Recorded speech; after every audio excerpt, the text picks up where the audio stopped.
And here you are. Thank you so much for joining us. Well, thank you very much for having me. It's my honor to be able to join you and to join in the very important purpose that brings you all together. I thought I would just start in my initial fairly brief remarks because I want to really get to the conversation as quickly as possible.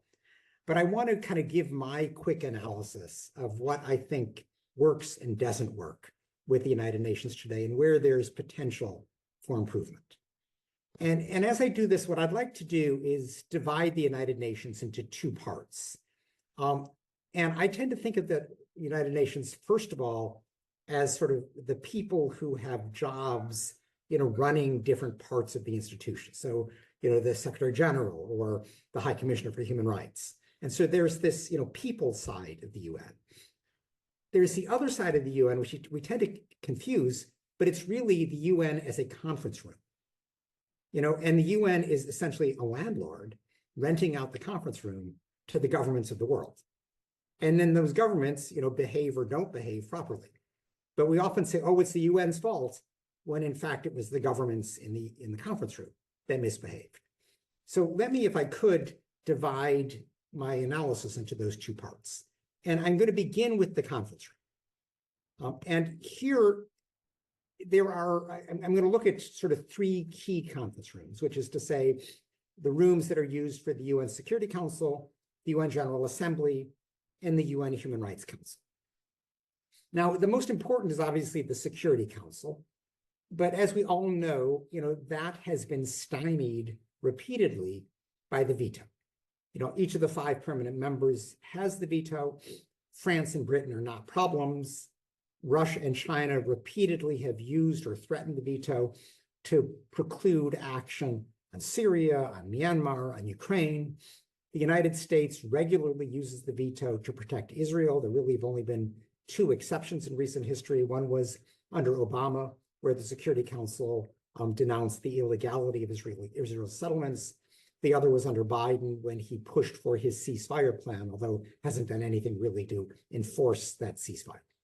But usually the US is as bad as Russia and China when it comes to protecting their own with its veto. Now, there have been efforts made to limit the use of the veto, but frankly, they've been mostly unsuccessful. One was a French-Mexican initiative where the permanent members were supposed to vow not to use the veto in situations of mass atrocities. That hasn't worked. The other was one by Liechtenstein, of all places, where it said that if a Security Council permanent member uses the veto, it must go to the General Assembly and explain why it did that. Now that, had potential to be, potentially embarrassing to try to discourage use of the veto, but it hasn't had a significant effect. And so, we're kind of stuck with the Security Council as it's currently structured. There's much talk about reforming it, but that's going to require the consent of the permanent members who don't seem inclined to give that. So I think, rather than, push these pie in the sky efforts to kind of rewrite the UN Charter, which I don't think are going anyplace quickly, I think it's useful to look at what are ways to circumvent the Security Council. Because we tend to think of the Security Council as the only game in town, but in fact, that's just not true. And the obvious alternative is the UN General Assembly. Now, people say, oh, the General Assembly, it's not binding. It doesn't have the law enforcement possibilities of the Security Council. But I think that distinction is overrated. Because when you think about the Security Council, it doesn't send around forces to enforce its judgments. It will deploy peacekeepers, but that tends to be with the consent of the local forces. It will impose sanctions, financial sanctions. But mostly the Security Council operates through the persuasiveness of its rulings, which is just what the General Assembly does. And that's why I think we should really be looking to the General Assembly much more regularly. Now, it is difficult to operate with the General Assembly because it has all 193 member states. And so, lobbying those 193 member states, going to all of their missions in New York is a time-consuming task. But I think it's worth doing. And there have been times when we've done it successfully. If you think about, for example, in the case of this atrocities in Syria, where Russia and China were blocking access to the International Criminal Court, it was the General Assembly that created basically a specialized prosecutor without a court, the so-called IIIM, who has been playing a very important role of collecting the evidence, analyzing it, and making it available for prosecutions by national courts using universal jurisdiction. And that's been a very successful process. Not as good as the ICC, but a pretty good second best. That was through creative use of the General Assembly. The General Assembly has been good for condemning what Russia has done in Ukraine.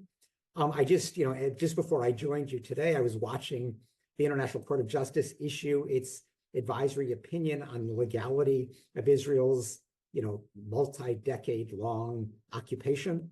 This was the product of a request for an advisory opinion by the General Assembly. Similarly, the General Assembly recognized Palestine as a non-member observer state, which is what gave it the status to ratify various human rights treaties, as well as to join the International Criminal Court, which gives the court jurisdiction over both Israeli and Hamas war crimes in Gaza. So these are ways in which we should continue to think about the General Assembly and look to it more regularly when the Security Council is stymied by the veto.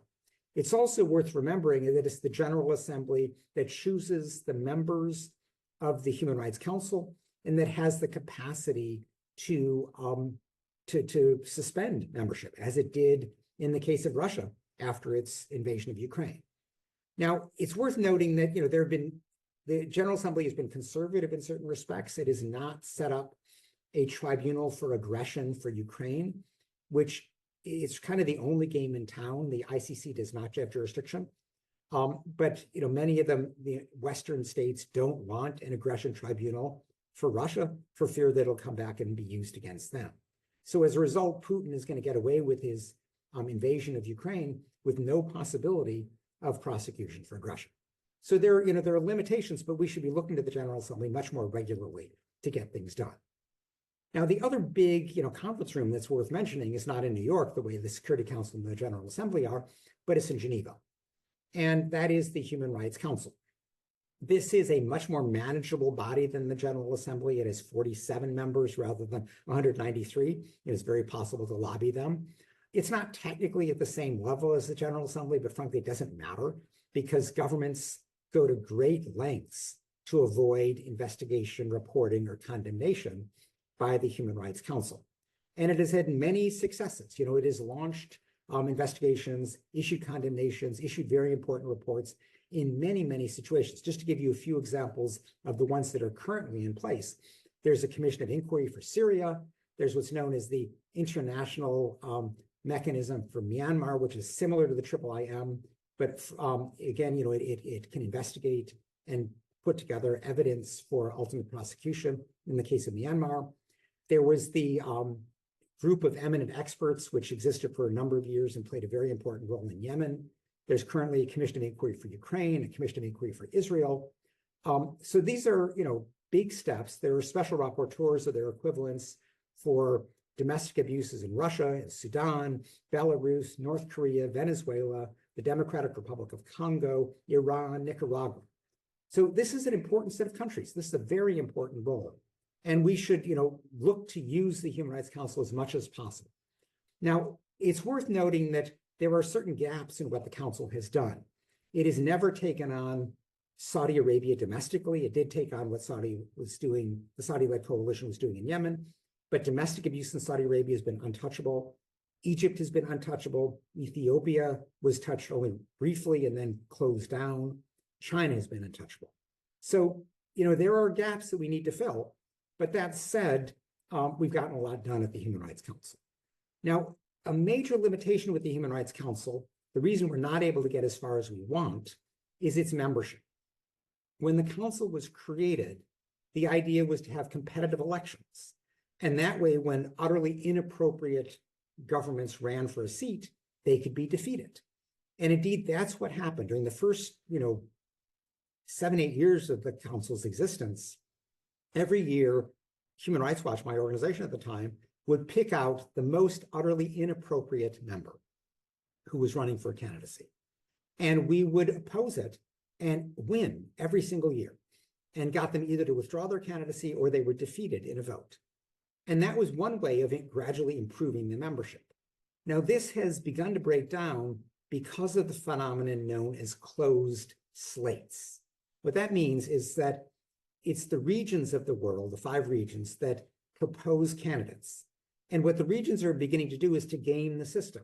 They only propose the same number of candidates as there are openings that year, basically telling the General Assembly, you don't have any choice but to approve the candidates that we've put forward.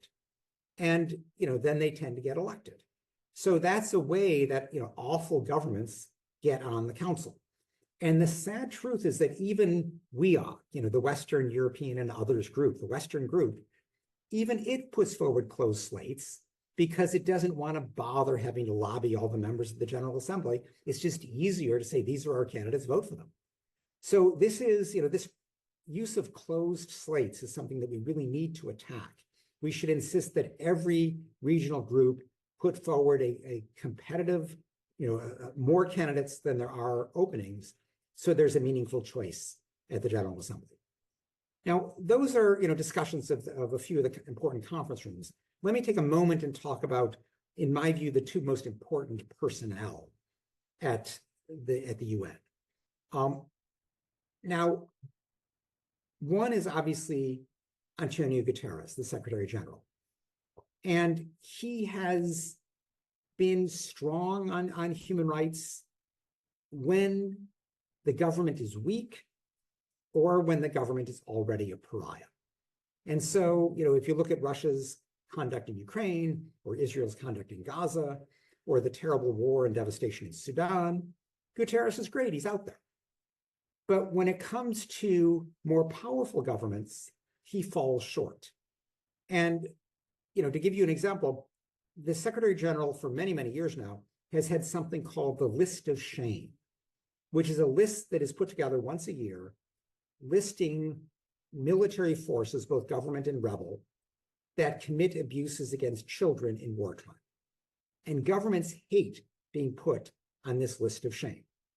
Now, Ban Ki-moon, the predecessor to Guterres, he put forward for the very first time Saudi Arabia because of the many children it was killing in Yemen as the head of the Saudi-led coalition.